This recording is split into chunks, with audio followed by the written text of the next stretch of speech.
If I can call this meeting to order. Members, it's a privilege today that we do have the Honourable Marc Garneau, the Minister of Transport, with us. Minister Garneau, welcome. It's great to have you here as well as your team. We'll start off with a presentation by you. You have 10 minutes, and we'll be following that with questions. Mr. Garneau. Thank you, Mr. Chair, and thank you for the committee for inviting me to speak, and a new committee for me, and look forward to speaking to you on future occasions. Monsieur le Président, je vous remercie de cette invitation à m'adresser aux membres du comité. Je suis accompagné aujourd'hui par plusieurs de mes collègues, le sous-ministre Michael Keenan, l'ADM Anuradha Marisetti, et puis aussi ADM Kevin Brosseau. And when I can't answer a question, I'm sure that with their expertise, they're going to be able to pipe up and help. Je suis très heureux de comparaître une fois de plus devant ce comité pour parler de l'excellence. I'm very pleased to once again appear before the committee to talk about the excellent work being done across the federal transportation portfolio in support of my recent mandate letter from the Prime Minister. We are making Canada's transportation system safer, more secure, more efficient, and more environmentally responsible. And we're committed to doing it with sound fiscal management and solid stewardship of government resources. Needless to say, I consider the commitments in my mandate letter to be my highest priorities. As such, I would like to outline a few of them for you today. Among others, these commitments include improving rail transportation, improving trade corridors to increase access to global markets, and helping to protect Canada's waters and coastlines. It is important to note that the Prime Minister has directed me to undertake this work in the spirit of partnership with all levels of government and our Indigenous partners. My top priority. That's why immediately following the derailment in Saskatchewan earlier this month near Guernsey, I issued a ministerial order to slow down trains carrying a significant amount of dangerous goods. This was only one of the latest of many steps that we have taken to enhance rail safety. And it's why, in response to the Railway Safety Act Review Panel's report, Transport Canada continues to fund support for grade crossing improvements and public education through the Rail Safety Improvement Program.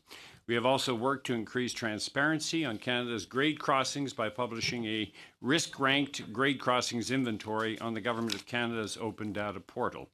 In light of recent incidents, I would like to stress that I believe that the right to protest and freedom of expression are important parts of Canada's democracy. And the Prime Minister has been very clear that one of my most important tasks is supporting Indigenous self-determination, building on the progress the Government of Canada has made with First Nations, Inuit, and Métis peoples. I believe it's critical for all parties to engage in open and respectful dialogue on transportation issues of mutual interest. However, in terms of the blockades, tampering with railway lines, railway cars, or signaling systems, those acts are illegal and dangerous. In addition to putting themselves at risk, people who engage in such actions are endangering railway workers and train passengers, as well as the communities around them. Another important mandate commitment is supporting infrastructure projects that contribute most to Canada's success in international markets. This includes investments through the National Trade Corridors Fund to ensure that the transportation system continues to provide the global market access that Canadian businesses need to compete and grow. To date, more than 80 projects have been announced across the country, and more than 50 of these are already either under construction or have been completed. Le réseau de transport est un domaine de compétence. Canada's transportation system is an area of shared jurisdiction, so I'm pleased to say that I met recently with my provincial and territorial counterparts to discuss our shared priorities. We discussed our common goals for enhancing road safety, with an emphasis on school buses and improved training for commercial drivers, and reducing interprovincial trade barriers. I am happy to report that we also agreed to collaborate on the Pan-Canadian Competitive Trade Corridor Initiative. This initiative will focus on how we can work together to help Canada's transportation system support trade and identify areas that we can improve. The focus will be on strengthening competitiveness, accommodating future growth, and finding ways to make our infrastructure more resilient to climate change. One of the initiative's objectives is to strengthen Canada's standing as a reliable trading partner, supported by a competitive transportation system. We want to, where possible, reduce physical and regulatory barriers to the efficient movement of international commerce in the transportation system. As I stated earlier, these measures support the committee's commitments outlined in my mandate letter and reflect the Government of Canada's commitment to transportation policies and programs that promote safe, secure, efficient, and environmentally responsible transportation. As I continue to implement Transportation 2030, the Government of Canada's strategic plan for the future of transportation in Canada, I am working with the Minister of Infrastructure and Communities to create high-frequency rail between Toronto and Quebec City. This work includes investing in dedicated tracks exclusively for Via Rail's passenger service. This would make service more frequent, faster, and more reliable. Right now, Via Rail shares tracks with other train traffic. This can negatively affect timing and scheduling, making passenger trains a less attractive option for travelers. I am looking forward to seeing this project's progress. Nation with more coastline than any other country in the world. Canadians expect our marine safety system to protect these coasts while supporting the shipping that provides thousands of jobs and is critical to our economy. This is why the Government of Canada has been implementing over 50 measures under Canada's Oceans Protection Plan since 2016. We are working to deliver round-the-clock emergency response to marine incidents, to increase on-scene environmental response capacity, and to develop near real-time information on marine traffic with Indigenous and coastal communities, among other things.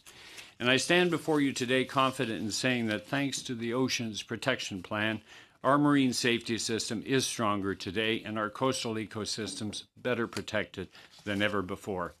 In support of our coasts and waterways, Transport Canada also runs the National Aerial Surveillance Program.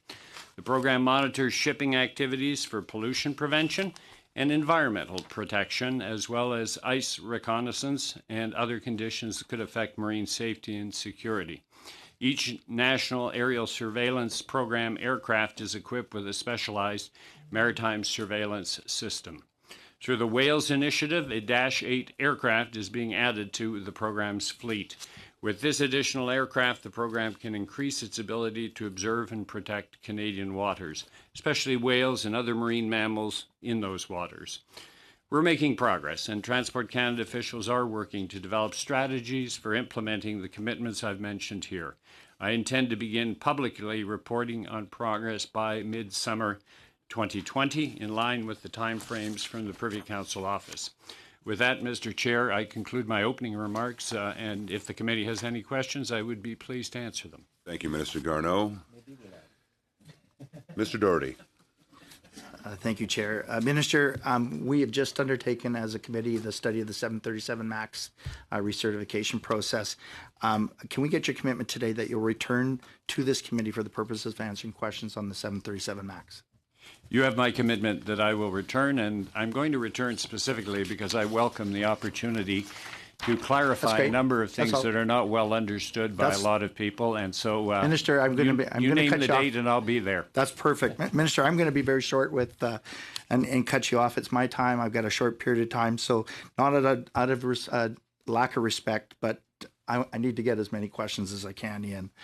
Minister, in light of the illegal rail blockades that have crippled our economy and damaged our reputation as a reliable trading partner on the world stage, you issued a statement on February 17th, 2020 on unsafe behavior around railways. Specifically, you stated that you wanted to remind Canadians that tampering with rail lines, rail cars, or signaling systems is illegal and extremely dangerous. Why did you issue that statement? Well, because I'm very preoccupied. I'm very preoccupied with the possibility that somebody is going to get hurt. Did you have evidence of As of you that know, in tampering? this country, over 50 people died being struck by Minister, trains did you have evidence? last year. Did you have evidence at that time of tampering to the rail system? I became aware of tampering Okay, thank you. recently. That's it. And, Minister, can you and- confirm to all Canadians that rail lines and crossings across Canada are safe and haven't been tampered with? We have 41,000 kilometers of railroad in this country. We also have. I'm well aware of this. Would you let me finish, please, Mr. Minister, Doherty? it's If my you want time. my answer, no, but you want my answer, you're going to have Minister- to listen. I'm sorry. But Minister, it's my time. All right, actually. well, all right, I'll stop. You won't get my answer. All right, Minister, will you prosecute offenders under the Rail Safety Act? Give me time to answer the question. Please answer the question. All right, so in Canada, the CP police and the CN police monitor the railroads, and they are responsible for ensuring that the property of the railroad is respected, and they have the ability to prosecute. Minister, recently we saw derailments in Guernsey, Saskatchewan, only kilometers apart and mere months apart. What have you found in terms of your investigation of those two derailments? So that investigation is underway, and in the interim, I've imposed a ministerial order which reduces the speed of both key trains and high-risk key trains. Minister, in terms of the impacts of the blockades and things like what we've seen recently in the latest rail strike, what tools does Transport Canada have at its disposal to report to Parliament and Canadians through our committee the hard costs on the Canadian economy? So that's something that we monitor, and we get information from the shippers. We get information from the railroad companies themselves. However, having said that, it's a very complex thing to analyze. And as I said yesterday, it'll take probably about 6 months to fully analyze the impacts, and they're bigger than most people think, due to the blockades that have slowed down our system. And we will be looking at those numbers. Does Transport Canada have concrete data on that, or is that proprietary information specifically for CN and CP? We only get the information if they provide it to us. It is not something that we typically follow. How is it that the railways are the only entities in Canada that know what's actually happening in the rail freight market? Based on your answer, it seems that the department is relying on anecdotal input from stakeholders. In the age of big data, this doesn't seem right. Or do you feel that this is good enough? When we talk to CN and CP and ask them for costing data, for example, what are the consequences of the current blockade, they are very willingly providing us with that data. What's the consequences of a duopoly or monopoly on of our rail system on our shippers that are at the whim and the whimsy of our two rail carriers? Well, that's a very big question, and we could talk about that for quite a while. And in some cases, it does mean that certain shippers have access only to one railroad, and that is one of the reasons that I brought in Bill C-49 to provide the option of interswitching in a fair manner to shippers. And Where are we with that right now? it's in effect. It's been in effect since 2000, since the summer of 2018, I believe. With that, I'm going to actually transfer my remaining minute to my colleague, Luc Berthold. Merci beaucoup, merci. Thank you very much, and good afternoon, Mr. Garneau. I'll go quickly as well. We learned on February 5th that a rail control center in Montreal had closed its doors in October, and we're very concerned about railway safety and security. There seem to be only 15% of controllers that will be going to the new center. Does the government intend to ask CN to roll back that decision? The answer is no. This is a decision made by CN, which is very much aware of the need to be able to control trains across the country. That's why they decided to. Are you aware that there is a risk of having difficulties in the area of official languages when they replace these people, and that there also will be problems with security because risk analysis is done by these controllers?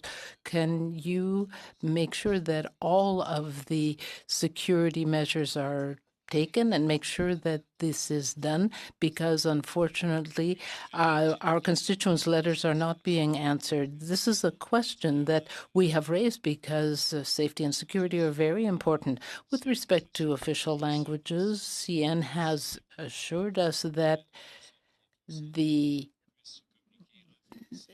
rules will be followed. It is very important that in Quebec, French can be used by those that need the service. So they are very aware of the needs and the requirements for official language use, especially because that is closely tied to the safety and security of operations.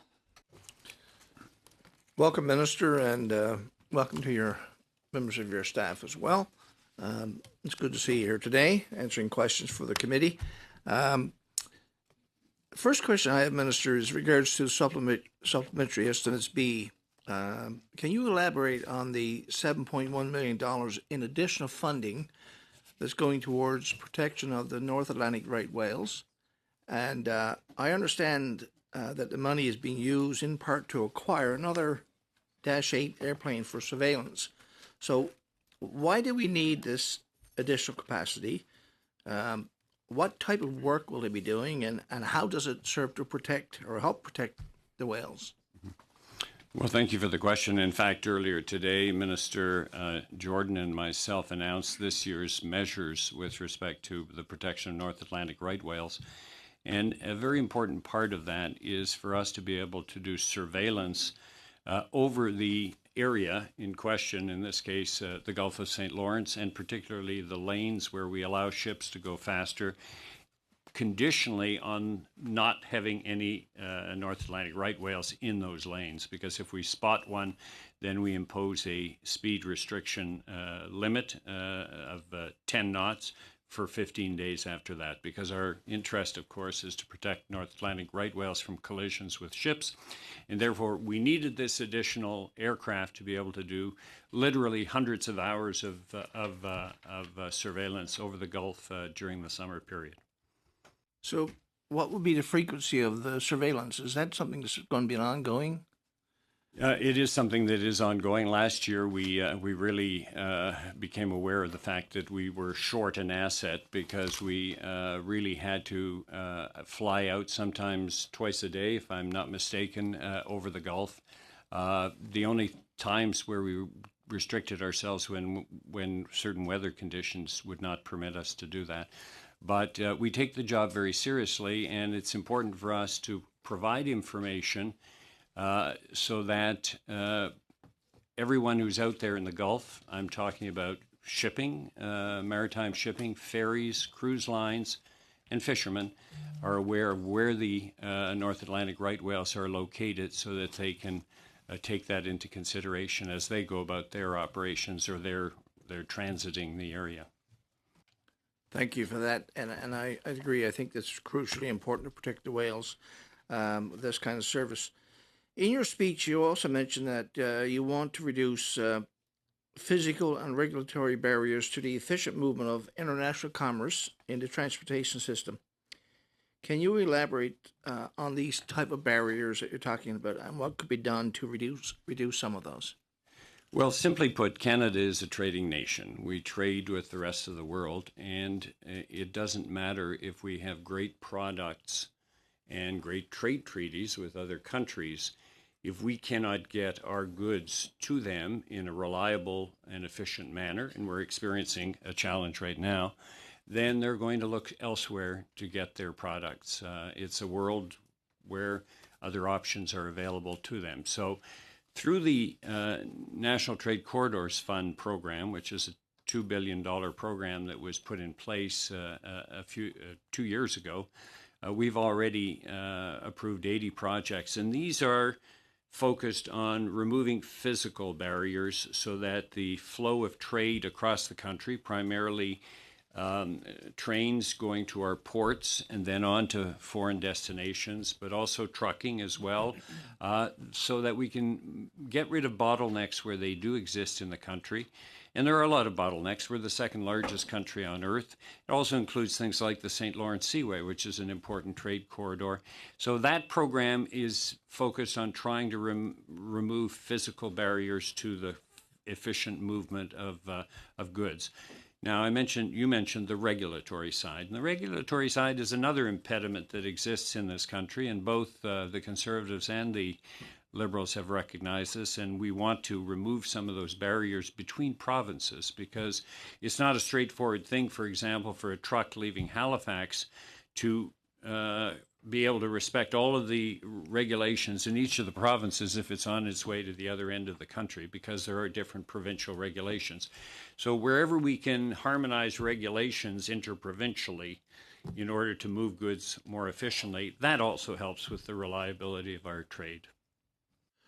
I'm hearing in your comments some of the comments you're making is in response to some of the great work that the Transport Committee did last spring when they did the trade corridor study, and some of the things that we submitted in a report. So it's good to hear that.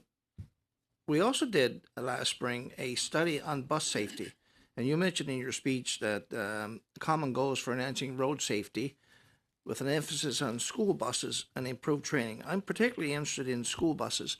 What kind of improvements have we made for school buses? So what we decided to do, when I meet with my counterparts provincially and territorially, and I do that about once a year, and about a year ago in January, we met and we all agreed that we were going to strike a task force that would look at how we could improve the safety of school buses. School buses are by far, as it is right now, the safest way to for children to go to school, much safer than getting in the car with their parents. But there's always room for improvement, and this task force submitted its report, and it's online now and it's available. And they, I think, did an excellent job of pointing out that there are some things that we can do. The fatality rate from school bus accidents is very low, and most of them, 80%, occur outside the bus. So there are measures that we've proposed, in fact, or the task force proposed, 4 of them specifically outside the bus that are aimed at trying to make it safer for when the child leaves the bus or is getting ready to get on the bus, particularly if there's oncoming traffic. And secondly, we also looked at the question of seat belts.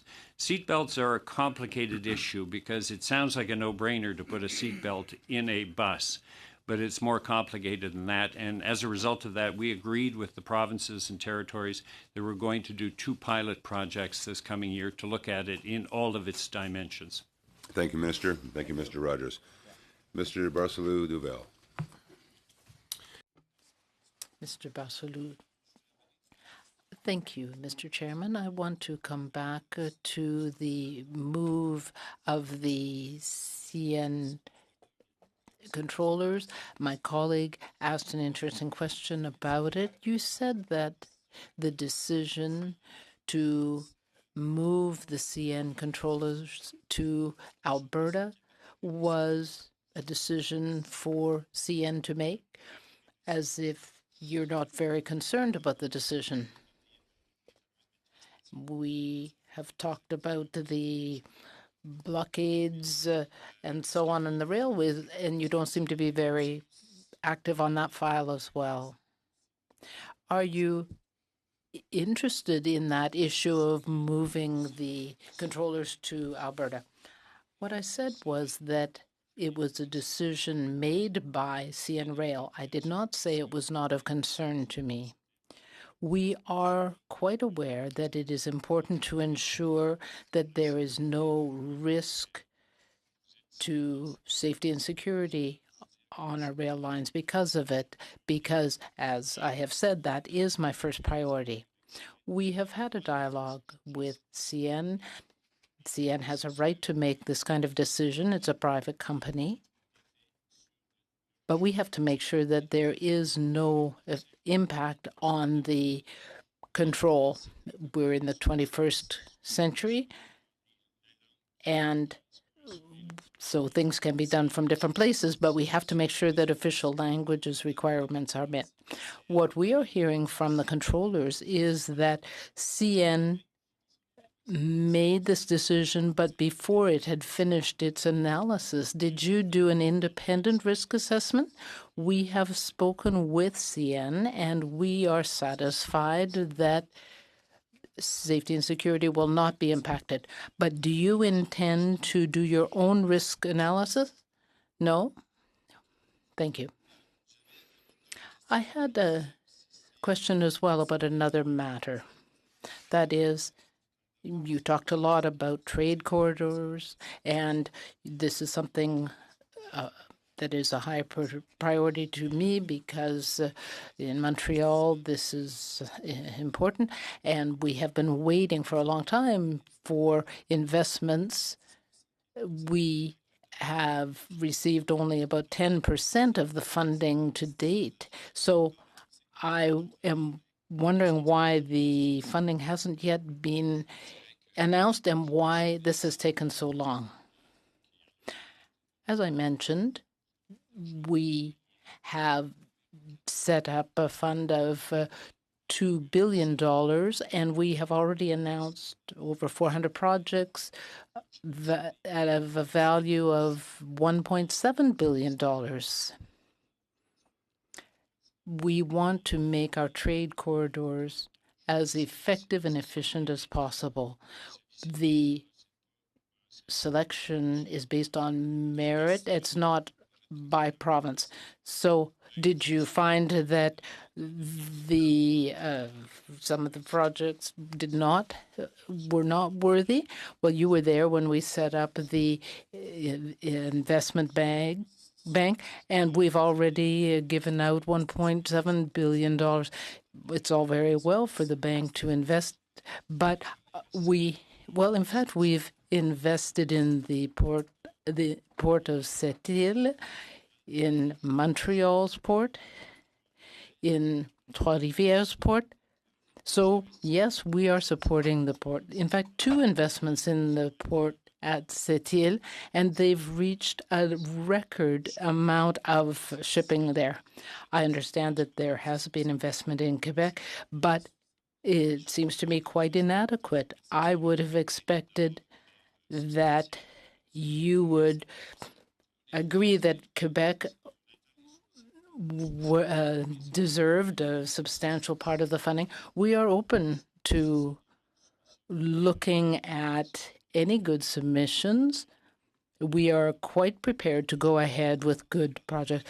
Now, you talked about environmentally friendly transportation, maritime transportation in particular, and then the ocean protection plan with fisheries and oceans.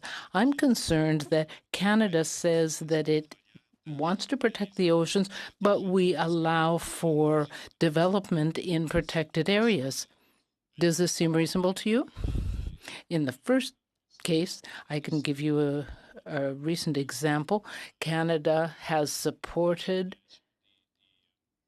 the elimination of heavy fuels used by ships in the far north above 60 degrees latitude because there are significant environmental impacts as a result. I'm talking about oil and gas development in protected areas. But which areas are those? You mentioned the marine rules that allow for development of these kinds of projects. I would ask you to speak to the Minister of Natural Resources about that because this isn't my jurisdiction. I understand that, but you said earlier that your mandate letter required you to help protect the oceans. Also, with respect to environmental protection, I want to talk about the shoreline along the St. Lawrence. Does the federal government intend to protect the shoreline along the St. Lawrence? I have said that this is a significant challenge that needs to involve the federal government, the province, a number of departments. It's an important issue. from the transportation side, we have speed restrictions to ensure that shorelines are not affected by shipping, but there are a number of things happening from our changing environment, increased precipitation, and so on. We know that last year I was with people in Laval dealing with the heavy flooding. Thank you. Being here. First, I do want to signal our concern that despite, of course, your comments, your introductory comments today, committing to more work on rail safety, your mandate letter, unfortunately, does not actually refer to rail safety this time. And a growing number of Canadians are increasingly impacted by unsafe situations on their rail lines, as proven by recent incidents, and we believe that this should be clearly highlighted, as you did in your comments, but also by the Prime Minister and your government. My first question is about justice for the derailment that killed Dylan Parody, Andrew Dockrell, and Daniel Waldenberger Bulmer on February 4th of 2019. Recently, we've come to know, as a result of some in-depth investigative work done by the Fifth Estate, that there's some serious questions about what happened to these three men, these three workers. The rail company has absolved itself. The TSB cannot determine or direct a criminal investigation, but you and your government have a responsibility to get to the bottom of this on behalf of not just the workers that are no longer with us, but for the families who are clearly seeking answers and justice for their loved ones. Will you, as Minister, commit to investigating, including a criminal investigation into these three deaths? So, Ms. Ashton, first of all, it is in my mandate letter. Contrary to what you said at the beginning, it says continue to improve the safety of Canada's transportation sector. So that is in my mandate letter. Secondly, you made the comment that CP has absolved itself. I think that's a rather imprudent comment to make. You know the reality of the situation. When a tragic accident like this happens, there are a series of actions that need to happen with respect to investigations. I'm wondering about your role. I'm not interested in So CP's Transport position Canada's here. role is, in this particular case, we are conducting an occupational health and safety evaluation, but the big evaluation is being done by the Transportation Safety Board. They are the body, and as you know, they're independent from Transport Canada, who is called in to investigate whenever a transportation accident or incident occurs, and they are busy doing that. And I can assure you, they're a very professional organization, and they will conclude at the end of this. This is based on the gathering of all the necessary information and speaking to all the required people. They will conclude what the cause was, and they will follow that with recommendations. Those recommendations could come to Transport Canada, they could come to CP, they could come to a number of other organizations. We do look forward to that, but it is the piece around the need for criminal investigation, and that's something that was. I can speak on that. Yeah, we can't. A yes or no answer, if you're willing to take Criminal that on. investigation is decided by the local police authority. That's how it's done. Transport Canada can't come in and say we want a criminal investigation. But you, as Minister, given the questions that are lingering, and the fact that the TSB is not mandated, what we want to see is real, the answers be given, not just to the families, but also to prevent some tragedy like this ever happening again. And so we will be also looking forward to the TSB's report. But we believe that given the questions being asked, a criminal investigation must be pursued. I do want to move on to another major topic. And that's something that your government announced with great fanfare, was the implementation of the Air Passenger Bill of Rights. Many were very hopeful about this. The reality is that Canadian consumers are being taken advantage of day in and day out by airlines in this country. But as we've seen over the last number of months, there are some egregious loopholes that have emerged. This has led to honeymoons being ruined, families not being able to be reunited for important events, one member of the couple being treated differently than the other, even though they were on the same flight.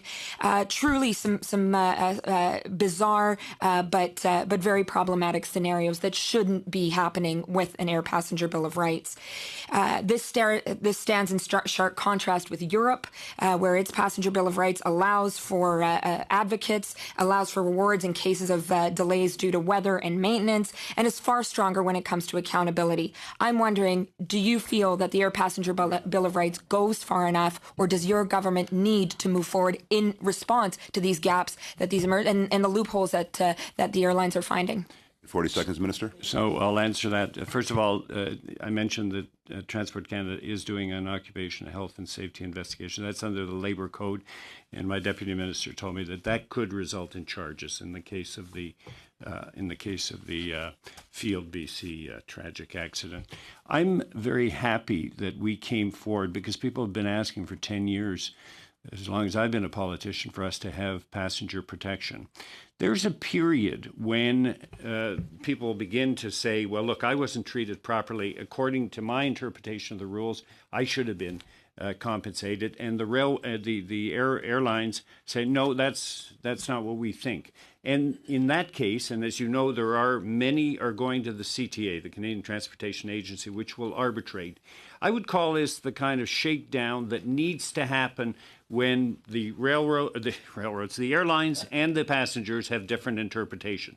I think we're going to come out of this with a much clearer understanding, and there will be a lot less of these situations that you've described. Thank you, Minister, and thank you, Ms. Ashton. Mr. Baldinelli. Thank you, Chair, and thank you, Minister, and officials for being here this afternoon.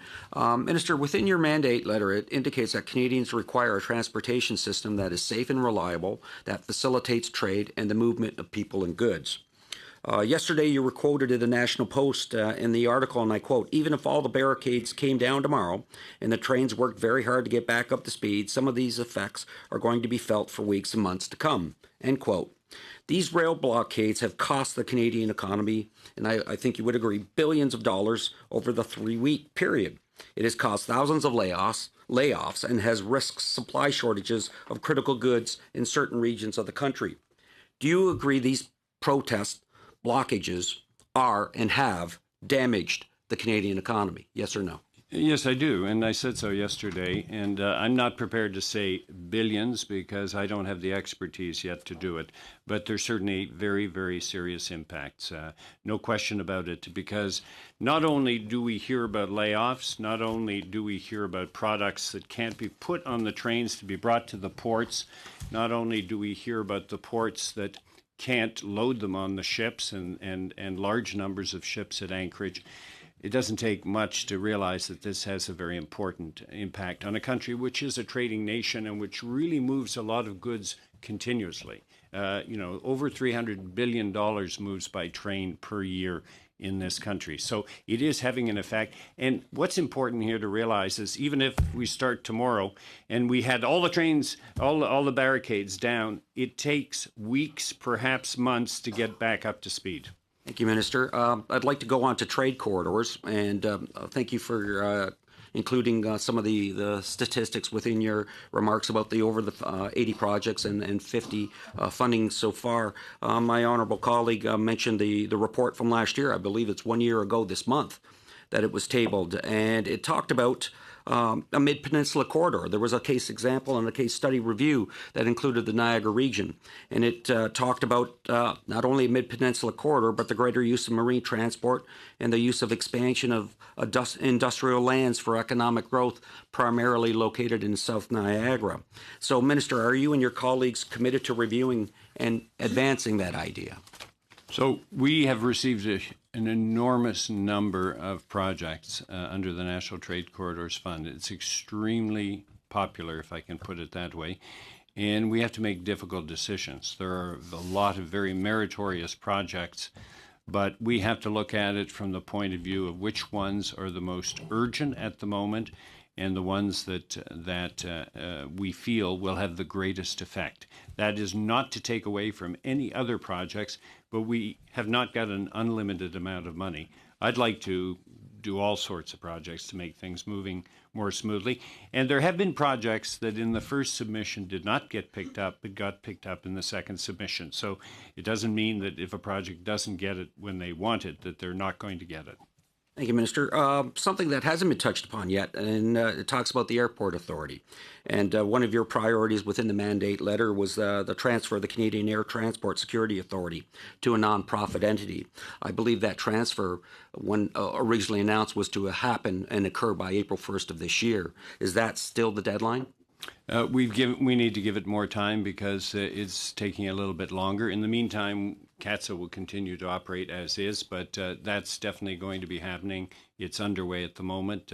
That planning for it and that transition will take place. Now, as part of that planning, am I correct in saying that the funding provided to CATSA is one that is included in the ticket price that the consumer pays under the Air Traveler Security Charge 2002? So how much is that annually, and what is the budget of CATSA? So I'd have to get back to you with the specific numbers, but what happens is the Air Traffic Security Charge, the ATSC that you referred to, is collected by the airlines. It's given to the Government of Canada, and the Government of Canada it goes into general revenue, and then the Government of Canada gives money back to CATSA for its operations. It goes an indirect route. So, just last question, Minister. That would be changed under the new arrangement. Okay. Well, thank you. So I'm just wondering, so will that full funding, that full price that they're getting now or that CATSA is getting now be transferred to that nonprofit entity? And secondly, in terms of the employees, are there successor rights built into the plans that you have so that the employees, their contractual benefits, salaries, and pension plans are protected? I'll pass it to the Deputy Minister. Thank you. On that point, there's a transition period where the Government of Canada, for an initial period, will transfer the funding for CATSA to the not-for-profit private sector entity that's being set up to run it, and then after that transfer period, that entity will directly collect the ATSC from passengers. And so the money will no longer come into the government and go back out. It will go directly from passengers through the ticket to the new entity. And at that point, precisely 100% of what is collected goes into the entity. In the meantime, the government will transfer to the entity what it is currently providing to CATSA to maintain operations with the regular escalation for volume, et cetera. Thank you, Mr. Keenan. Thank you, Mr. Baldinelli. Mr. Sadhu. Mr. Chair, I'd like to split my time with my colleague, Mr. Biddle. First off, thank you, Minister, for taking the time to be here today. Minister, transportation is one of the largest sources of greenhouse gas emissions, and there's no doubt that zero-emission vehicles help fight climate change. In my riding of Brampton East and the city of Brampton, we have quite a few constituents who commute 1 to 2 hours a day using their personal vehicles. Minister, can you please tell us what your ministry is doing to make zero-emissions vehicles more affordable? Well, thank you for the question, and you're right. Transportation accounts for about a quarter of all greenhouse gases, and in that, half of that quarter is due to motor vehicles, just light-duty vehicles, cars. So they definitely play a major role in contributing to greenhouse gases. And so one of the things that we brought into place was an incentive, a federal incentive last year, and it was for $5,000 for an all-electric vehicle below a certain price, and $2,500 for a hybrid rechargeable, and again, under a certain price. And there were also arrangements for people who lease cars, that kind of thing. The program has been incredibly successful, and as a result of that, I've got the statistics here between May 1st, when it kicked in last year, and December 31st, so 7 months. Sales of all zero-emission vehicles in Canada were up 30% compared with the same period last year. So, in fact, we're spending the $300 million allocation of this program faster than we had anticipated, and because of its popularity. And it is beginning to have an effect, particularly in provinces like BC and Quebec, which also have provincial incentives. Thank you. Thank you so much. With regards to the supplementary estimates, I know there's some St. Lawrence Seaway land in Mr. Baldinelli's riding in Niagara-on-the-Lake. Could you talk about what properties we're talking about, to whom they were sold, and what the proceeds will be used for with respect to those Seaway lands? Yes, I'm just getting that information out here. There's a Treasury Board directive that exists for the sale of surplus real property, and there was this property in the St. Lawrence Seaway that was not required by the St. Lawrence Seaway. And what happens is it goes to Canada Lands, and then there's a sale process that happens. And Niagara and the Lake and La Prairie, Quebec, were two areas where excess land was being divested to the private sector. Let me get the information here about where it went. I've got it here somewhere. Oh, here it is. So the properties in Niagara-on-the-Lake were identified as surplus to the operations of the Seaway in 2013, along with a large number of properties in Quebec and Ontario. These properties were being leased to farmers, many of whom had been on these lands for at least 25 years. The department sought authorities to direct sales of the properties in Niagara-on-the-Lake to the existing tenant farmers, and have been completing these sales since 2017. These sales will conclude this fiscal year. So they'd been renting the land, and they were given the option of buying it, so now they own it. Thank you so much. Can you explain or Transport Canada's role in we've heard about a deal between CN and CP with respect to sharing the tracks during these blockades? So, thank you for the question. There have been cases in the past where CN and CP have worked voluntarily together and cooperated. They've made deals because as you know, they're the two main lines, and sometimes in certain parts of the country, if for whatever reason, one part of one company's line is down because of typically natural disasters or things like that, they've come to arrangements to share the other company's line. And that's worked. It doesn't happen very often. They are competitors, but in this particular instance, the government felt that it was important to speak to CP and see, because its operations between Montreal and Toronto had not been impacted by the blockades at Tyendinaga, which are on the CN line. And to their credit and to CP's credit, they had some capacity to allow some trains, CN trains, to join on to their lines. And this helped to keep certain products moving, which was very good. We didn't want to publicize it. They certainly didn't want to publicize it, but I think that it gave us a little bit of extra time. Thank you, Minister. Thank you, Mr. Biddle. Mr. Doherty. You've been tasked with implementing measures to strengthen transparency, accountability, and efficiency at Canadian airports. Can you confirm with this committee that you've been consulting with airports? So that's something that we're underway. Yes, the answer is yes. Can you confirm with this committee which airports you've been consulting with? No, we're looking particularly at sort of seeing whether there are certain things we need to do with particularly our airport authorities. I'm talking about the larger airports, because we really have not changed the model under which the Canadian Port Authorities, airport authorities work. And there are some things that they've asked for and that we're asking for. And transparency is one of those things, so that there's greater visibility with respect to some aspects of their operations. Mr. Small airports with low passenger volumes have a particularly tough time covering the costs of ongoing infrastructure, maintenance, upkeep. You're well aware of that. Your government has recently introduced new rules for travelers with disabilities and has said it will soon introduce new regulations on runway safety areas such as RISA. Can you please share with this committee what plans you have to help small airports meet these new regulatory requirements and maintain their infrastructure? Yeah, in some cases they're entitled to the ACAP program funding, and that is something that is extremely popular in this country. And typically, it's about 40 million a year.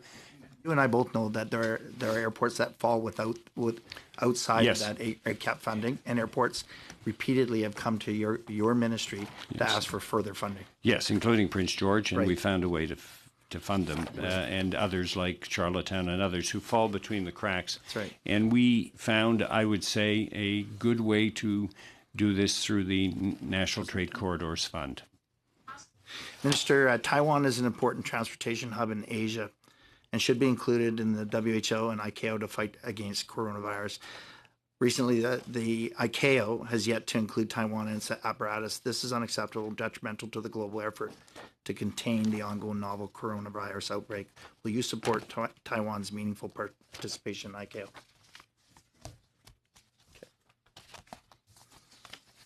So on that one, I would refer you to Global Affairs. Minister, can you confirm to us how many arrests have been made, and how many charges have been levied with respect to the damages? Yesterday we saw fires being lit, tires being thrown, willful damage, willful acts of violence against and vandalism on our railways. Would you confirm to us in terms of the last 3 weeks how many arrests and how many charges have been levied? So I don't have that at my fingertips. There have been arrests, there's no question. I don't know what else. It is something that's decided by the provincial authorities, the provincial police, the OPP as an example, or the RCMP in BC, because there have been blockades taken down there. And so I would have to inquire with those provincial authorities. Minister, are you, with respect to the 737 MAX, during the validation of 737 MAX, the Transport Canada test pilot working on the file had questions about the maneuvering characteristics augmentation system, MCAS, prompted by the stabilizer trim running in the simulator as the MCAS activated, and the test pilot not knowing why. The test pilot at that time wrote a concern paper. Are you aware of that concern paper? No, I'm not, but I would have to dig into what you've just talked about. I don't have sufficient context or knowledge of when this happened in the simulator. You wouldn't know whether TC referred to that concern paper following the second accident, the Ethiopian accident? They may have. I'm not with them intimately every single day. I have a very capable team, and I think you spoke to Nick Robinson and David Turnbull earlier this week, possibly, and I hope they were able to answer your questions. They are immersed in this in a very serious manner, and I hope they were able to convey to you all of the work that we are doing to satisfy ourselves that we're going to make sure that this airplane doesn't fly again until it's fit to fly. Thank you, Minister. Mr. Berthold. Monsieur Garneau, juste rapidement avant de terminer, étant donné qu'il y a un dossier. Very quickly, Mr. Garneau, I want to talk about Lac Mégantic and the bypass. Can you talk about that? There are a lot of moving parts and people are very concerned. I hope that they are not concerned because we have made a commitment to create a bypass. And I'm very proud of that because it took a lot of work to get to where we are today. And I want to thank the province of Quebec, which is also involved with us. To my knowledge, right now, we are in the process. It's another department actually negotiating for the land that will be used for the bypass. Have you decided who will be in charge of this project? Our intention is to begin with the plans later this year, and CP is in charge, even though it wasn't the original. Merci, Monsieur le Ministre, pour votre présence. Thank you, Minister, for being here and for all of the work that you have done and your department to modernize our transportation system. For example, we've had the new Champlain Bridge, which is something to be proud of on the national and international level. But my question is the following. With respect to the supplementary estimates, if I understand correctly, some of the funding will be used to make sure that some of the people expropriated to create the Mirabel Airport back in 1979, or rather 65, will be compensated. Your government and the department, what are they doing to propose progress on this? I was in Mirabel last May, and Minister Joly was there as well. The purpose is to provide some redress because we know that many people were very severely affected by the expropriations in that area. There is land, wooded land that is there, and we wanted to make sure that the descendants of people who lost their land would have first choice in being able to have access to some of that land. This does not correct the situation entirely, but it is something that we can do. Thank you. Minister, one of the objectives is to make sure to defend Canada's reputation as a country. There are physical barriers preventing progress. Can you tell us what measures are being taken to reduce or eliminate these barriers? That's where the Trade Corridors program comes into play, because I can give you an example. If we look at the Port of Vancouver on the West Coast, it receives many ships from Japan. And Japan imports a lot of Canadian grain. So it is important for Japanese companies, and they are insisting on this, to be able to come into the terminal, fill up with grain, and leave. For them, the quality of the grain is not in question, but they want to be able to meet very tight schedules. And sometimes in Canada, the challenge that we have is bringing that grain, which mostly comes from the west, 80% of it, only 20% comes from the east. We have to get over the mountains, we have flooding, we have avalanches, all sorts of things can stand in the way.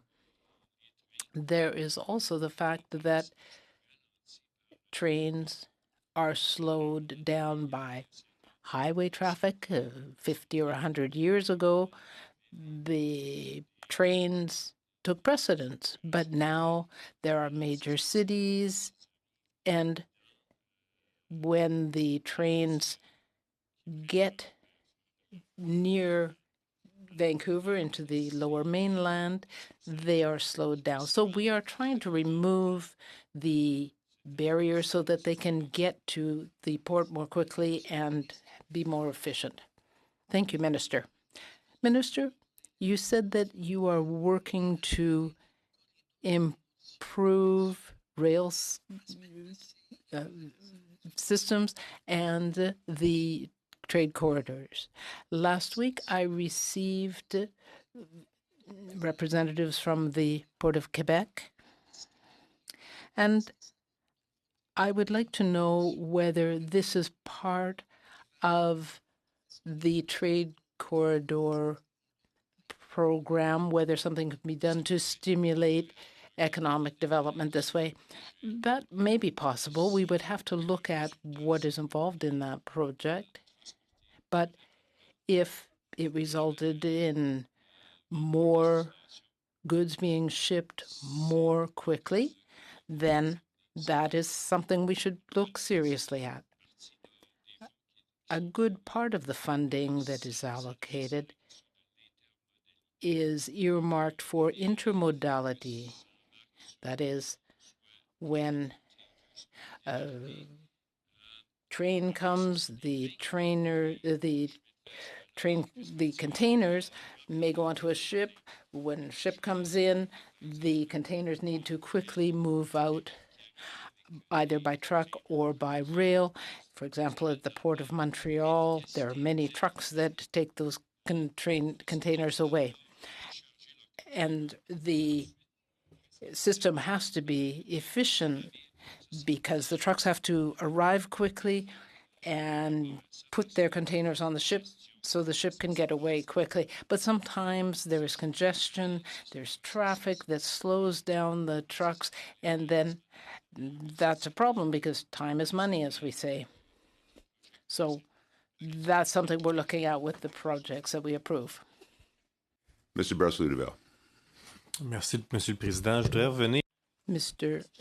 Barcelou, I want to come back to something we were talking about a little bit earlier in 2019. I came with some constituents who wanted to meet with you and who had a petition to submit to you, but we weren't able to do that. Your staff weren't able to arrange it, and you never responded. We had 45 days before the end of the term, but you never responded to that petition, and I'd like to know why. I want to say that shoreline erosion is not just a matter for Transportation Canada. There are many other factors and other departments involved, including natural resources. So it's not something that Transport Canada alone can deal with. We also need to make sure that we not only slow down ships to reduce shoreline erosion, but we have to protect the efficient operation of shipping. We have to work with Fisheries and Oceans and others. Thank you. I understand your position. I also want to raise the issue of the CAT's responsibilities being transferred. There have been major cuts in services in Port-Joli, Sept-Îles, and elsewhere. You have said that the idea is to increase efficiency, but can you guarantee that small airports, small communities will not pay the cost because there will be less service available?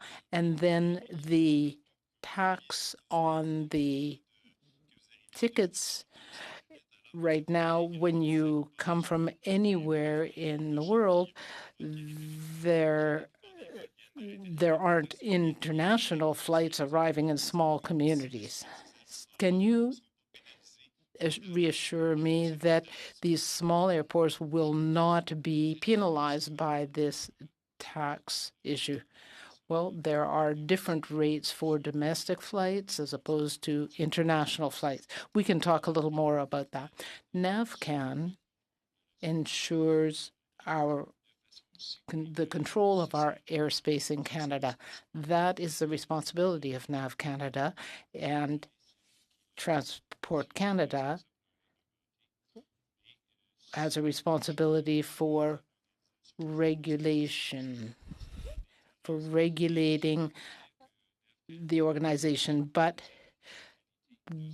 NAV Canada has an international reputation in this area. Ms. Ashton. Mr. Minister, on February 18th, 2 days after you lifted your ministerial order, a CN rail train went off the tracks just south of Emo, Ontario. A total of 31 rail cars went off the tracks, 26 of which were tankers and 5 leaked crude oil. This is according to the safety board. People in Emo were very frightened with what happened. People in communities across the country, including those in Saskatchewan, many are asking, why not make permanent what you made temporary, when, as we know, only 2 days later, a derailment like the one in Emo took place, a derailment that could have been much worse. So the ministerial order that I did put in place only goes to the 31st of March, and during that period of time, we are working with CN and CP on a whole bunch of other safety-related measures, which will come into application starting on the 1st of April. So what you've seen with respect to lower speeds is only part of the whole thing, because I'm very concerned that there are too many derailments in this country, and that is the discussion that we're having with CN and CP. And if I can, and I appreciate that you are taking measures on this front. We certainly hope that there urgent action is taken. And also on the point of rail safety, one of the crashes in Saskatchewan was made up of, I believe, entirely of the new TC-117 cars. They derailed and exploded. Canadians were told that these cars were safe. Obviously, they are not. What is your government doing in reaction to this very troubling news? So we did not say that they were safe. We said they were safer. There's a difference. I mean, if you go in your car, if you drive at 60 miles an hour into a wall, you're not going to... In terms of action, I'm looking to... Okay, so what we did is we accelerated the transition from the older DOT 111s to the new TC-117 model. The trains go at a certain speed, and there cannot be a guarantee that you're not going to have a puncture or a leak at certain speeds. But they are safer than the old ones, and that is definitely a move in the right direction. Thank you, Minister. Thank you, Ms. Ashton. Members, we're now going to adjourn. Minister Garneau, thank you for your time today. My pleasure. Sorry, suspend. Thank you for your time today, and I appreciate as well your team being here with the committee.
Members, if I can reconvene. Minister McKenna, welcome. Welcome to the committee, and I do appreciate your time today. I know you had a tight schedule, and I hear you're the only plane that actually made it into Ottawa today. I am the one plane. It was amazing. And Ms. Gillis, thank you for being here as well. So it's great to have the I got team to talk out. to the Minister of Environment because the weather has failed. Mr. McKenna, you have 10 minutes. The floor is yours. Well, thank you very much. Thrilled to be here. This is my first appearance before the Standing Committee on Transport, Infrastructure and Communities as the Minister of Infrastructure and Communities. I'd like to start by congratulating the newly elected Chair and Vice Chair and thank all of you for your efforts on behalf of Canadians. I'm here with my excellent deputy, Kelly Gillis, who I've leaned on heavily as I've been getting up to speed in this important portfolio. As you all know, infrastructure impacts every single Canadian every single day. How we work, do business, how we live, how we play, how much time we're able to spend with our families, how we manage a sustainable way of life, and the type of communities we leave to our children and grandchildren. Je suis ici aujourd'hui pour parler avec vous. I'm here today to speak with you and to answer your questions about the progress we have made in delivering the government's historic Investing in Canada plan. Our country faced an historic challenge and opportunity. An opportunity to use low interest rates, strong federal finances, and the challenge of the energy transition in a time of climate change to invest in transformative projects like public transit, high-speed broadband, and renewable energy. Countless studies have pointed to clean and low-carbon infrastructure investments as one of the best ways to prepare for the economy of the future. And the Finance Minister's Economic Advisory Council identified infrastructure as the most powerful driver for growth and productivity in both the short and long term.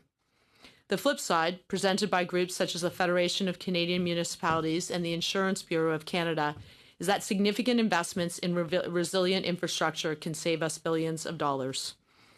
Nous avons parlé avec des Canadiens de collectivités. We spoke with Canadians and communities across the country. We spoke with Indigenous partners, provincial, territorial, and municipal leaders, and countless stakeholders. They told us what they needed for their communities and their residents to be successful, and we listened. It was with this important feedback in mind that we designed the Investing Canada plan. The plan includes big cities and smaller communities, suburban, rural, and northern communities, and it's designed to create good jobs and grow the economy, as well as invest in cleaner air and water, modern and reliable public transit, resilient infrastructure, and sustainable communities. And we are making tremendous progress. The Government of Canada has already committed over $65.1 billion in federal funding through the Investing in Canada plan, funding more than 52,000 projects, most of which are either underway or completed. And smaller communities, suburban, rural, and northern, and it's designed to create good jobs and grow the economy, invest in cleaner air and water, modern and reliable public transit, resilient infrastructure, and sustainable communities. And we're making tremendous progress. The Government of Canada has already committed over $65.1 billion in federal funding through this plan, funding more than 52,000 projects across the country, most of which are either underway or completed. Projets comme le 2,2. These are projects like the $2.2 million invested in clean drinking water infrastructure in Plessisville in your riding, Mr. Berthold, or the $12 million invested in a pumping station and wastewater upgrades in Verchères, which is in your riding, Mr. Barcelou de Val. Rupert's drinking water system in your riding, Mr. Bacharach. Our government has been investing in projects that are creating good jobs and supporting our nation's ongoing transition to a clean growth economy. That was just the beginning, which brings us to today. Our investments focus on 5 main priorities: public transit, green, social, trade and transportation, and rural and northern communities infrastructure. The goal? To improve Canadians' quality of life. C'est pourquoi nous sommes déterminés à collaborer. That's why we're committed to working with provinces and territories to purchase 5,000 zero-emission school and transit buses over the next 5 years. And it is why all new public transit funding will be zero-emission options by 2023. We have the capacity and the know-how to build these electric buses right here in Canada, like the New Flyer. 5,000 zero-emission school and transit buses over the next 5 years, and all new public transit funding will be zero emission by 2023. We're fortunate to have Canadian companies who are world leaders in electric buses, like New Flyer and Nova Bus. With the capacity and the know-how to build those electric buses right here in Canada, this is a win-win. Since 2015, Canadians have created approximately 80,000 jobs in the infrastructure sector, which has contributed significantly to the million-plus jobs created across Canada on our government's watch. En fait, j'aimerais que nous encouragions. I would like to see us promote Canadian companies that use low-carbon building materials, such as Carbon Cure Technologies from Dartmouth, Nova Scotia, or cross-laminated timber from Chantier Chibougamau in Quebec, or carbon-free aluminum from Elysis, a Montreal-based joint venture. Just like infrastructure and the economy go together, so too do infrastructure and the environment. Low-carbon building materials, such as Carbon Cure Technologies from Dartmouth, Nova Scotia, cross-laminated timbers from Chantier Chibougamau in Quebec, or carbon-free aluminum from Elysis, a Montreal-based joint venture. Just like infrastructure and the economy go together, so do infrastructure and the environment. Dans le cadre des ententes bilatérales, through bilateral agreements with each of the provinces and territories, we are investing over $33 billion across the country. And we're encouraging the provinces and territories to work closely with their municipalities, their communities, and their municipal associations to bring projects forward quickly for federal approvals so that no one misses a construction season. We want Canadians to see and feel the benefits of these projects as quickly as possible. Counterparts, as well as Indigenous leaders. I've met recently with the Federation of Canadian Municipalities, the Big City Mayors Caucus, with TransLink mayors in British Columbia, and many other stakeholders across the country to hear about how we can improve their communities, to listen to their priorities, to see the impact our investments are having. And the progress is real, such as the 88 on-reserve long-term drinking water advisories that we have eliminated across Canada, or the more than 900 rural and remote communities that are now benefiting from improved high-speed internet access. Consider the new Gordie Howe International Bridge that will connect Windsor to Detroit, Michigan in 2024, vastly improving Canada's single busiest trade artery, which handles about a quarter of all Canada-US bilateral trade every year. Pensez au nouveau pont Samuel de Champlain à Montréal. Or the new Samuel de Champlain Bridge in Montreal that connects commuters, cyclists, pedestrians, and tourists, not to mention a modern link that allows for $20 billion in international trade each year through the bridge. Stop.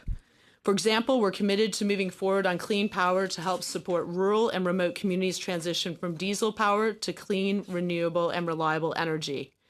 We're also working with the Canada Infrastructure Bank and others to deliver high-speed internet access to every home and business across the country by 2030.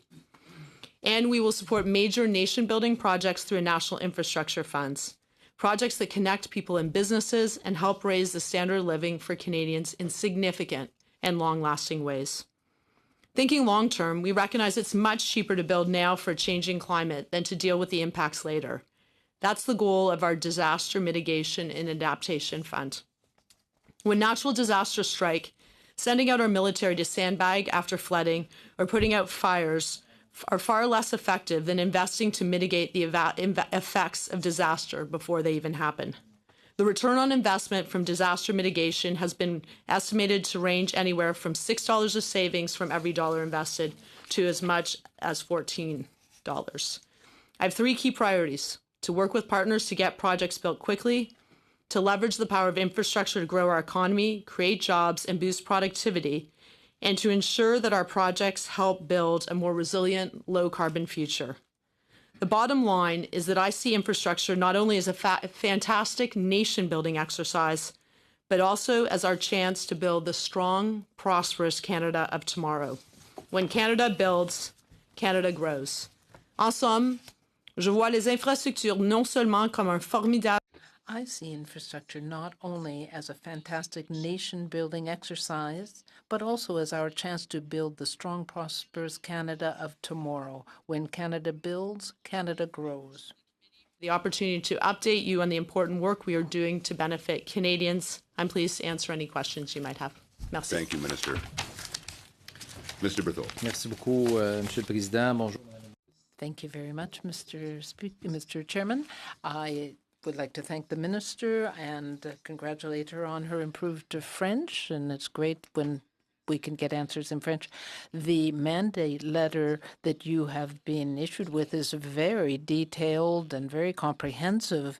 There are a lot of things called for. I'd like to know what concrete action you're actually going to take to do all of that and to deliver on all of those expectations.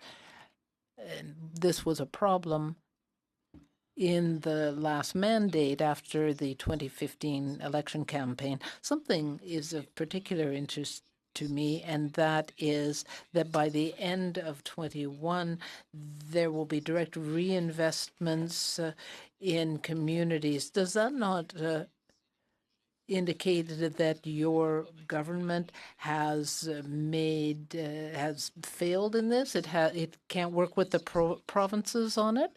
Thank you. This is a very important question. We have already invested in 52,000 projects. You already have all of the numbers? No, my question is whether it doesn't indicate failure because you haven't reached agreements with the provinces.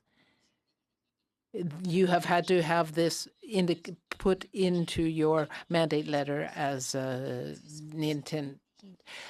In fact, only 10% of I'm saying is it shows that you can't get along with the provinces. You can't reach an agreement. Yes, we can, and we are investing the money.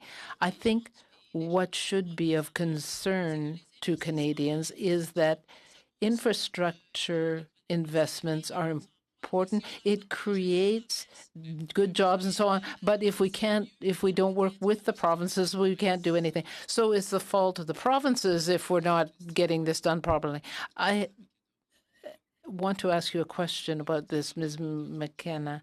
The Parliamentary Budget Officer has been very clear. When the federal government invests in the provinces, then the provinces don't invest. So these wonderful projects result in what you would like to see, in fact, or wanted to see, was an increase in GDP of 0.3%, but that didn't happen. So how can you deliver the goods? Well, as I've said, we've already delivered 52,000 projects. If you want to compare with the Harper government's record, we have approved and invested in 4 times more projects than the Harper government. Ms. McKenna, it's very clear that you mentioned $2.2 million invested in my riding. And this is an invention of the Liberal government because the Conservative government invested $100 million. The Parliamentary Budget Officer has been very clear, and his comments have been very frank. He can't monitor the rollout of these plans. How is it that the $188 billion can't be tracked? We have people working well on this in our department. We know, we hear everybody saying you have to really manage the money well, and then at the same time you're saying roll this money out quickly. I think right now we have a timeline of 2 months for huge projects. In 6 months, we do a great deal, and we have to obviously manage taxpayers' money carefully, but we have to also work quickly. So what project? Well, you haven't answered my questions at all. You are inventing things as you go along. And what I would like to know, Minister, is that you promised as a government to increase the GDP. Why that didn't work? Why not? I'm going to correct you.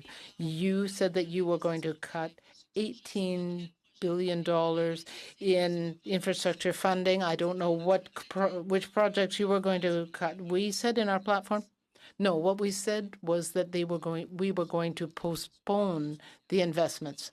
And I'm not the one that has to answer questions here. You are the one. You are saying that the Liberal government's investment plan aren't having any effect on increasing the GDP in Canada. Thank you. Do I have time left? I have to look up the GDP. Okay. Well, of course, when we look at our economic growth, we have created over 1 million. But how much of that is directly related to the funding here? Because the parliamentary budget officer has said it is impossible to track and link these. We don't see the funds being rolled out. We don't see the projects on the ground. You say that there have been 1 million jobs created, but is that because of the infrastructure funding? The PBO has said that the timetable has been delayed. You are from Quebec. You know that we have to work with the projects, and we're waiting for the provinces to submit projects. If they don't, we can't make any announcements. So how can we do that without the provinces being involved? You have announced a program. Thank you, Mr. Chair. Welcome, Minister. Welcome, Ms. Gillis, as well. Minister, do we in government, and I mean all orders of government, federal, provincial, municipal, or Indigenous groups, have a clear understanding of this country's infrastructure needs? I know the access to data can be a challenge sometimes, especially at the municipal level where resources are scarce, but also for Indigenous governments and others. So does this concern you, and do we have adequate information to fully understand the country's infrastructure needs and priorities? Well, that's a very good question. And it actually does respond to the previous member's question, so he may be interested. I mean, clearly we've indicated the areas of priorities. So whether it's in green infrastructure or it's in public transit or it's rural and northern. But I think we do need to better understand our infrastructure investments. I was in the UK. They have a national infrastructure assessment where they set out very clearly to 2050, what are the long-term goals? And I agree, to get the maximum benefit for the dollars, which infrastructure investment is the largest driver of GDP. It is a huge opportunity with a declining population that we need to be making sure that we're not just doing what, municipalities, obviously they want public transit, so do we, but making sure that you're getting the long-term benefits and you're able to quantify them. So we absolutely have a sense of all the projects we've done. We can see the impacts in terms of jobs, but I think we need to be mapping out between now and where do we want to be in 2050 as we make these historical investments, which we know are creating jobs. We know are growing the economy. We know are improving lives, which are helping transition us to a cleaner future.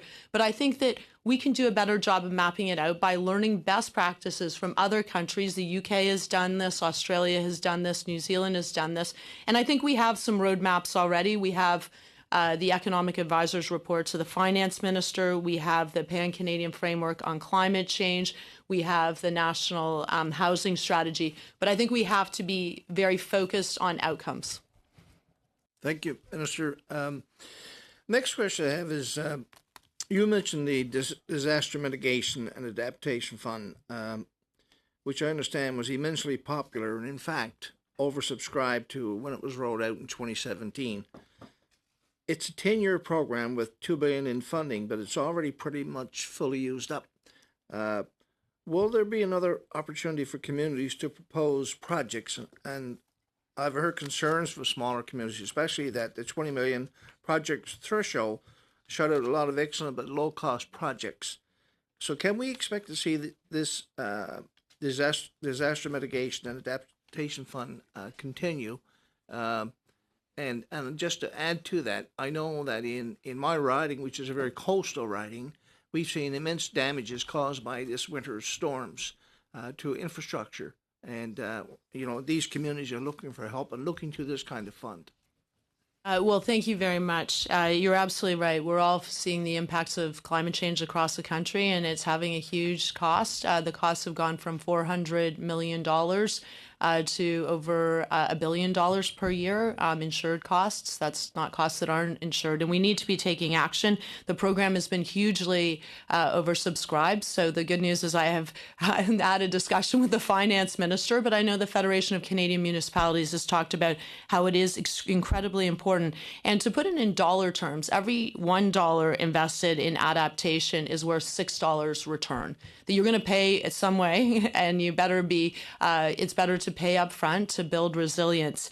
And so I think there's a huge opportunity. I do think that when I've talked to folks, including many of you, I believe that the threshold of $20 million is extremely high, that there are smaller communities that have very good projects to help build resilience, to deal with disaster mitigation. And we're looking at how do we lower the threshold? How do we make the projects really work for communities on the ground? Thank you very much, Minister. And one final question I can't leave without asking you this one is it possible that you would comment on the proposal to work on a fixed link to the island of Newfoundland from Labrador, a recommendation which was submitted in a previous Transport Canada Transport Committee report last spring to the House of Commons and identified in your mandate letter?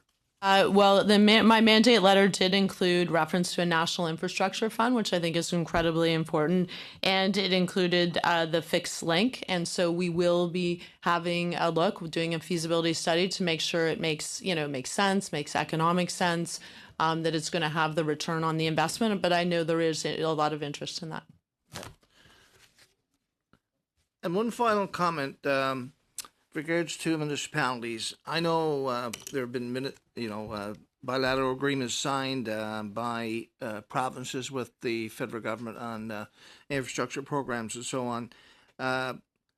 One of the questions I've always asked is why municipalities are never really given the opportunity to have some input into that agreement before it's officially signed. And what I'm talking about specifically is how provinces sometimes alternate or alter the cost shared ratios sometimes to meet their needs. Answer, Minister. Well, I mean, I think that the goal, and I mean this truthfully, is to work with provinces as well as municipalities. I mean, the way our integrated bilateral agreements are structured is that provinces talk to municipalities, they develop lists of projects, and they submit them to our department for review in different categories.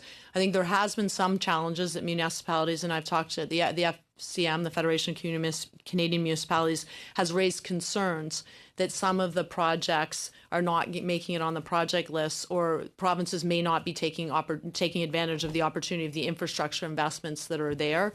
That is the reason by 2022, if the money is not allocated by provinces, that we would be going directly to municipalities. That is not the goal. The goal is that we all work together, because it's a wasted opportunity. When you look at the opportunity to drive GDP, to create jobs, to make transformative change, it's the investments in infrastructure, especially when you have low interest rates and you have a growing economy. Thank you, Minister.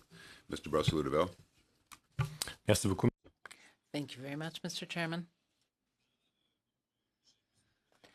I have taken a great interest, coming from Quebec, in making sure that Quebec gets its fair share of federal funding for infrastructure. And clearly, that has not happened in this case, because when we look at phase one for the infrastructure funding, Quebec has received only 12%, even though we account for 23% of the Canadian population. So when I look at your mandate letter, it says that you have to work within timetables for rolling out the infrastructure funding. So does this mean that you have failed in your infrastructure funding? No, I think we work quite well with the Quebec government. When I look at the opportunities for transit funding, 51% of the funding has been allocated for Quebec. Sometimes the amounts are a bit disappointing because we only pay for the projects once we have received the invoices and once the money has been spent. And this is taking some time in the case of Quebec. Thank you for that answer. What I'm trying to understand, Minister, is that Quebec has received only 12% of the funding, and I don't think that this is a great achievement. We should have received at least 23%. So what can you do to make sure that Quebec receives its fair share of infrastructure spending? You put in so many conditions that you are kind of blackmailing us with our own money, and we're not receiving our money back. How can we get the money we deserve? The money is there for Quebec. We've had talks and negotiations around this program. The provinces, territories, and municipalities want to have infrastructure funding into transit, recreational systems, and so on. Thank you. You haven't really answered my question. What we would ask for is for block funding to be transferred without conditions. Are you in agreement with that? No. No, we have to have outcomes. Thank you. Your answer is no. I have other questions about a project that is very much highlighted in your mandate letter, and that is a fixed link between Newfoundland and Labrador. And we know we've got Muskrat Falls that cost twice what it initially was expected to. The federal government has backed that project, and so we'll probably be paying a lot of money for it. Right now, it's having a lot of difficulty, and we are funding the competition. What I would really like to say is that this is a horrible result. What are you going to do about it? I'm here to work with all provinces and territories, but I talked to Minister Bonardel, and we talked about Highway 138 and trying to link Labrador and Quebec. What we've seen in your document is that you aren't looking at linking Labrador and Quebec, but rather Labrador and New Brunswick. That would be huge. We think that Newfoundland will declare bankruptcy, Canada as a whole is going to have to pay for these problems. Quebec doesn't get its fair share of funding from the federal government. I don't really have an answer.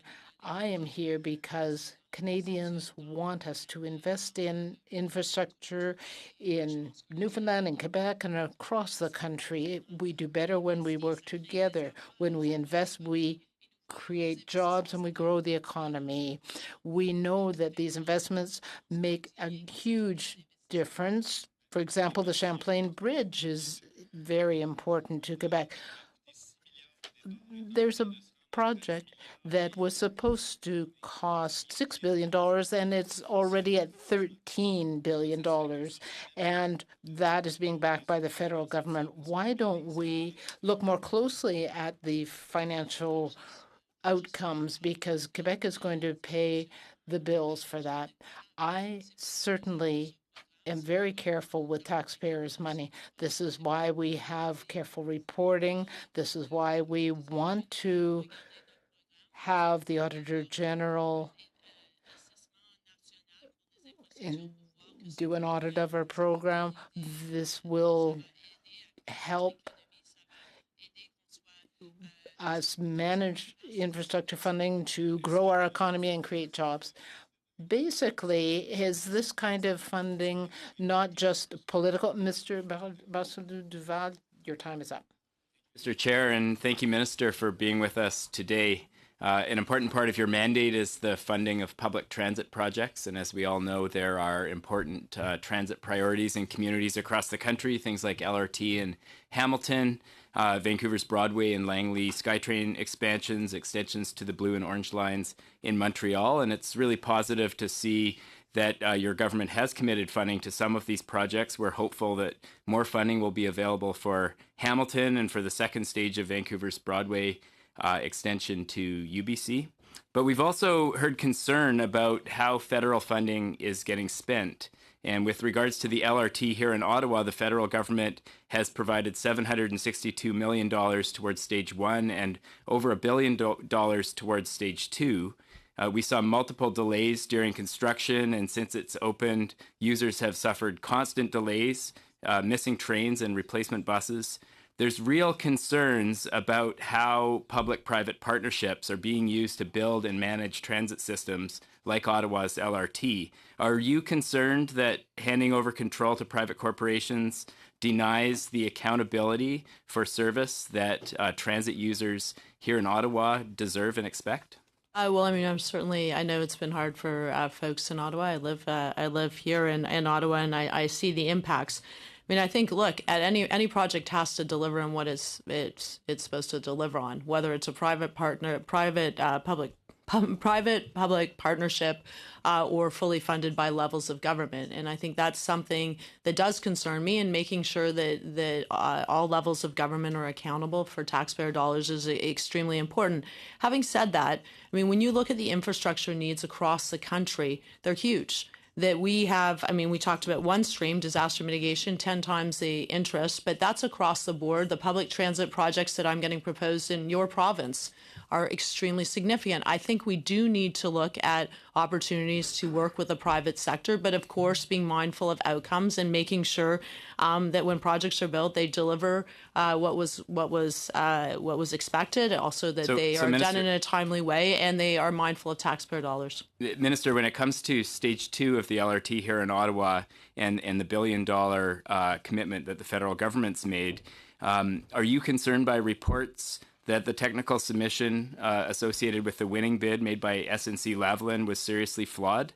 And are you concerned that by allowing corporations to undercut each other in the bidding process, that we're going to be building infrastructure that is not up to the standards that Canadian citizens expect? I mean, I'm not going to talk about particular projects, but of course, I think that we need to make sure absolutely that when projects are done, that they achieve the outcomes that are expected, and that they're done in a timely way, and they're done, within the budget that is there. I think that is extremely important. That is something that I will be focused on, and I think there are concerns with Ottawa's LRT. That is fair, and I think that, as we reflect on how we move forward with infrastructure investments, we need to be delivering for Canadians, and all levels of government need to be working together to do that. Okay. Is your government committed to creating a permanent fund for transit projects? And if so, what amount would this fund provide annually? So in my mandate letter, there is I'm tasked with creating a permanent fund, $3 billion per year from 2028 onward. That was actually received extremely positive by municipalities because the infrastructure, in particular public transit needs, are great, and being able to plan in the longer term, these are very long-term projects, is extremely important. Okay, thanks. The Canada Infrastructure Bank is spending $20 million to privatize the water management system in Mapleton, Ontario. And its recent end-of-year report, the bank hailed the project as a pilot to demonstrate the potential of privatizing water in communities across Canada. And yet when we've seen this privatization occur in places like Hamilton, we've seen the cost of services go up for citizens and the overall service delivery go down. Should public money through the Canada Infrastructure Bank be used to incentivize private corporations to take over the provision of vital services such as drinking water? Look, I mean, the Canada Infrastructure Bank is independent, and I think it needs to look at opportunities. But I mean, if your overall question is, should we be making sure that the drinking water is safe for Canadians, then that's absolutely the case. And so I think that this is a project that they are looking at. But I mean, overall, the Infrastructure Bank is looking at a whole range of different projects so that we can expand our infrastructure dollars. Federal government simply just does not have enough money. But I think, whether a particular project is appropriate is something that the bank looks at very carefully. Okay. One more? Okay, thanks very much. Electric buses. I notice in your mandate letter, there's a commitment to electric buses, not just for public transit, but also for school buses. And I'm wondering what the delivery pathway for those electric school buses is going to be, how the funding is going to get to the school boards that manage those fleets. And then more broadly, if you could speak to the fact that school boards across the country manage large portfolios of infrastructure and have opportunities to reduce greenhouse gas emissions. Many school boards have made climate emergency declarations. Is your government considering how to get infrastructure dollars to school boards in order to meet climate targets? Short answer, Minister. There's many aspects to that, but I mean, so starting with the electric buses, so we've committed to 5,000 electric buses. I mean, that's a huge opportunity, not just with school boards, but with transit systems.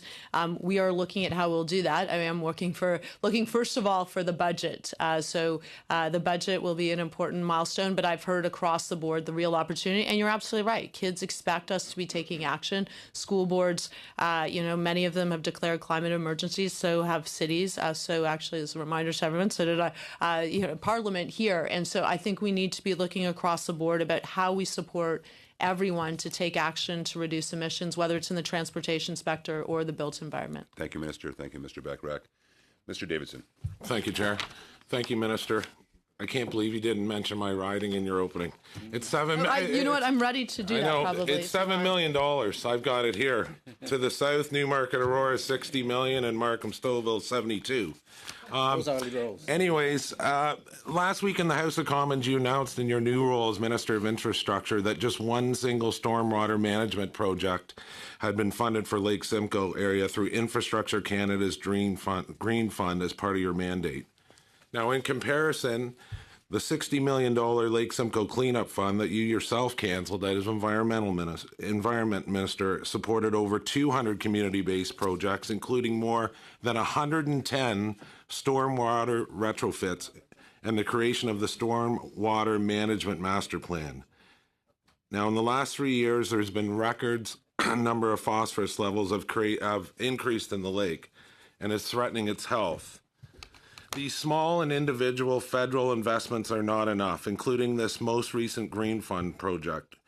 So today, Minister, will you work with your cabinet colleagues and keep your Liberal government's electoral promise to restore the Lake Simcoe Cleanup Fund?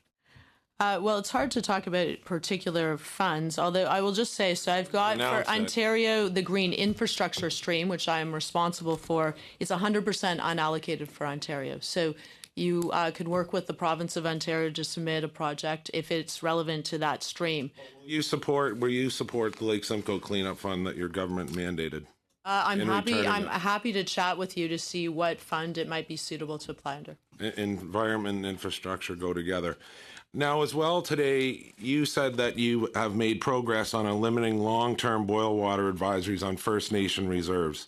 In my community, the Chippewas of Georgina Island have been living without access to clean water for far too long. An Infrastructure Canada investment was made through the Clean Water Fund to provide service to the south and east sides of the island. And through that project has already been completed, and the long-term advisory is supposed to be lifted this month. These parts of the island still remain on a boiled water advisory today. Will my family and my neighbors no longer be on a boiled water advisory on Georgina Island? When will that be, Minister? Well, I can't personally commit here to a particular day, but I'll tell you it's a top priority of our government. It is unacceptable that there are places in this country where, in particular, Indigenous communities do not have access to clean drinking water. We have made significant progress with 87 long-term drinking water advisories that have been eliminated, but there's clearly work to do. But the good news is we are making the investments. We are working with communities, and we need to make progress because this is all about making sure that Indigenous peoples have access to the same quality of life as everyone else. Yeah, I'm saying specifically here, you're reporting that it's going to be dealt with. They are, but half of the island is still not going to have water service with the investment that's made. Well, I mean, I can't provide you specifics on that particular project. I mean, if you want to come to us, it's not directly under me. But look, I agree with you that we need to be looking at how we can have clean drinking water across the country. Yeah, I just want Canadians to be confident that they know when something's been lifted, that it actually has been lifted. Now I'm going to turn my remaining time over to Mr. Doherty. Minister, are First Nations eligible for a gas tax fund? Yes, but I'm going to pass it over to my deputy because she's going to have a way better answer. So yes, gas tax fund is eligible for First Nations, although it flows through Indigenous Services Canada through the First Nations Infrastructure Fund. Are you sure that First Nations are aware of this? Last year, Semiahmoo Band was not aware of that. They were the longest standing band under a boil water advisory, and they were not aware that they were eligible for that fund. Since 2014 through 2018, there's been $139 million allocated to 255 reserves through gas tax. Minister, your government committed over $1 billion to phase 2 of the poorly managed project of the Ottawa LRT. SNC-Lavalin's bid to get the contract to the Trillium Line had the lowest technical score, yet they were successful. How is this possible? That's a good question. That decision was made. These decisions are made at the local level, but I agree that is of concern. So, Minister, you don't have answers for this, but do you commit to investigating how the weakest proposal won this and taking action on it? I mean, look, overall, I think we need to make sure that our infrastructure dollars, and I've said this previously, have the intended impact. The way the program is structured, which is the way that was decided with provinces, was that the decisions would be made at the local level. Given your history, the government's history with SNC over the last 24 months, do you not find that this is a little bit sketchy, and that Canadians deserve the right to know how the lowest technical score won the bid for the Ottawa LRT? My understanding is that there is an investigation being done by the city. That was a contract with them. And I do think, though, overall, your question, I think, is the right question, that as we spend taxpayer dollars, we need to be mindful, while the way it's arranged, that it's provinces that present projects, and the projects are often done most of the time at the municipal level. I think we need to be making sure that they actually have the intended impact. And I know a lot of people have been impacted by LRT, that it isn't functioning well in Ottawa. Thank you, Minister. Thank you, Mr. Doherty. Speaker. Mr. Speaker. Ms. Jazik. Okay. Thank you, Chair, and thank you, Minister McKenna, for being here.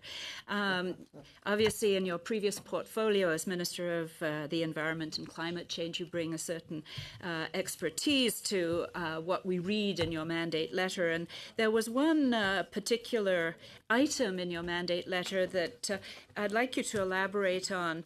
It is finalize the creation of an additional infrastructure fund by 2021 to support priority projects and economic diversification for communities transitioning from fossil fuels. Could you give us some more details what that entails? we could actually see on the ground? Well, that's a really important question.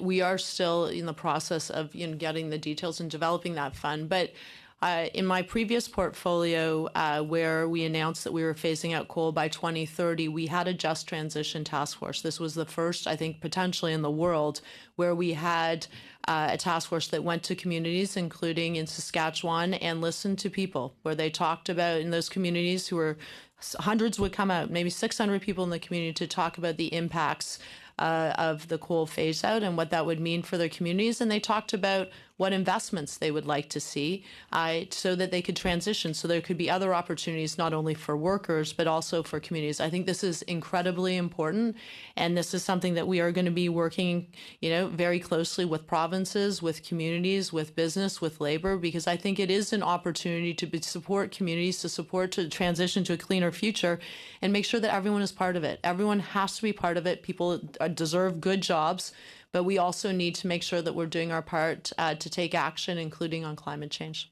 Thank you. Now, there's been a great deal of interest in these 5,000 zero-emission school and transit buses over the next 5 years. And we in York Region attended, all 10 MPs from the region of York, including Mr. Davidson, attended a very interesting session on their priorities. And they were extremely interested in this potential for moving towards, in particular, transit buses, zero emission.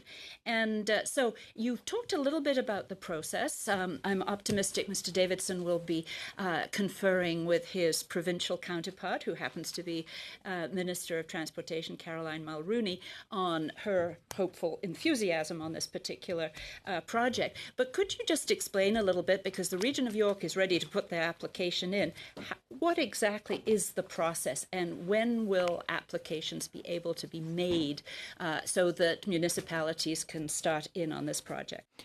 Well, we've already started looking at how best to design this, the intake, and to do this in a way that is going to facilitate getting buses out as soon as possible. The first thing we do need is money from the minister through the budget. So if you want to make that point, because it's a huge opportunity. And as I've mentioned, that we have Canadian companies that are leaders in the world in providing electric buses. So New Flyer Bus out of Winnipeg that I visited recently, Nova Bus out of Quebec that I'll be visiting next week.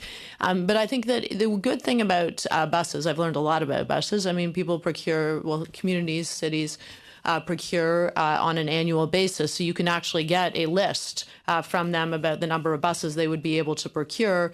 There is a cost differential. It's about 100% more for an electric bus, although there's a life cycle benefit. Over time, you will pay less. Obviously, there will be less health impacts and less pollution as well. So I think that there's a way to design this, and I think that we do need to take a bit of time, but we also need to make sure that we understand that the money is available. Having said that, I made an announcement in Guelph not that long ago for 65 electric buses and charging infrastructure. And so under the Green Infrastructure Fund, there are opportunities already under existing programs. Thank you.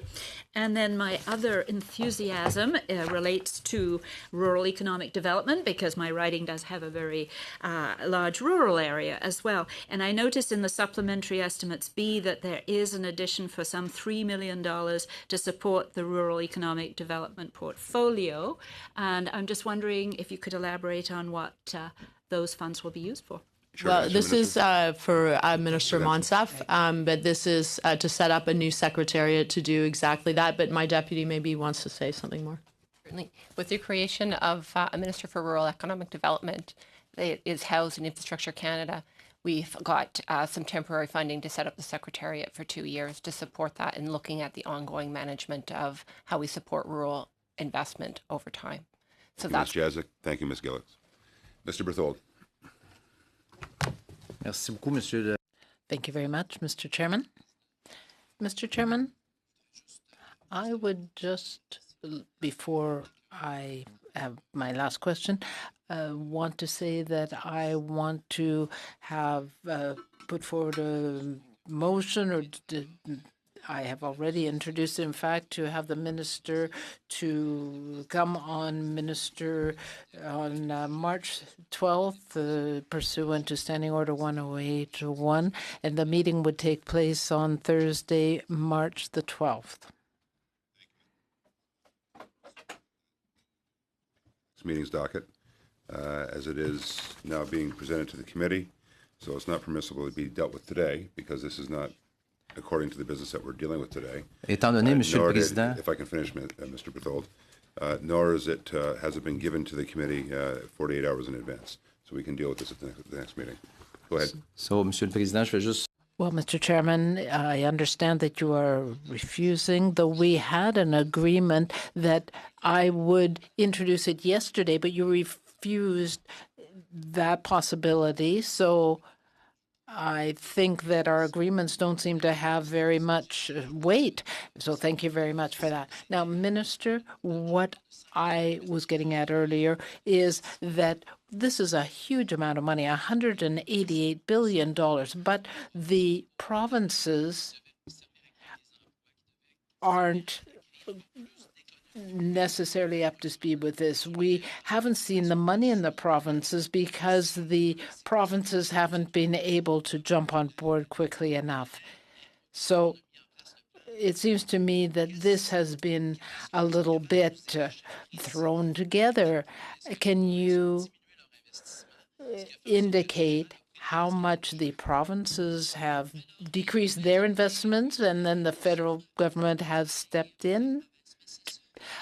Well, I can tell you that we have worked with the provinces closely, but do you not accept the findings of the PBO that since the infrastructure funding has been put in place, that the jobs have not been created, the GDP has not been increased? We haven't yet had projects roll out. We haven't had this in place for even 2 years. So we have to have a chance to invest and to increase the money.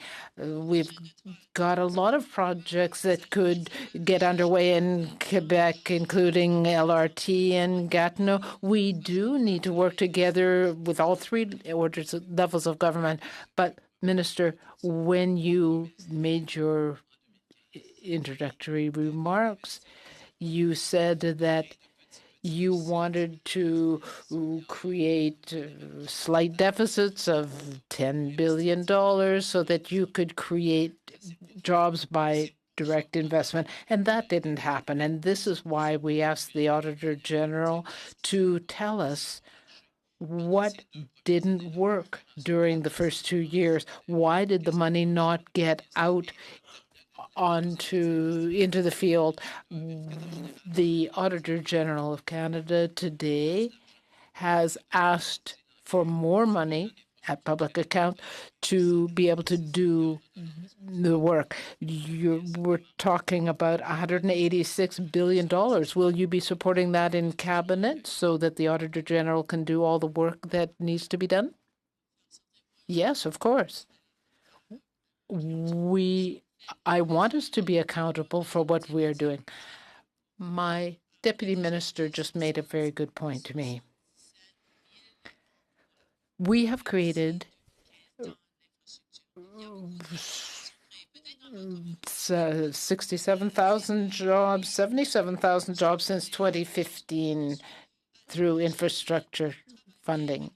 The projects are coming in. We're working well with the projects. Yes, we do need input from the provinces.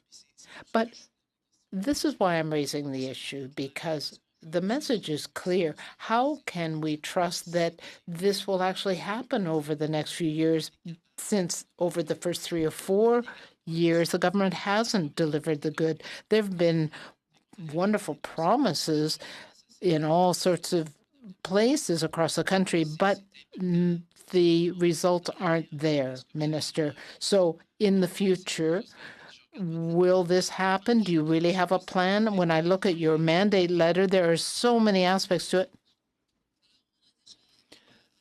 we have already announced 52,000 projects. We have created 77,000 jobs. So this works. It takes time.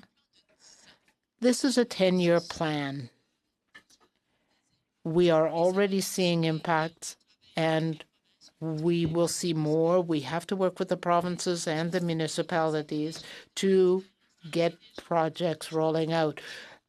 But this is working. When I look at the projects, for example, Highway 35, is that a good project in your riding? And no. So, Ms. McKenna, you don't need to tell me about the 52,000 projects. Actually, 5 minutes over time.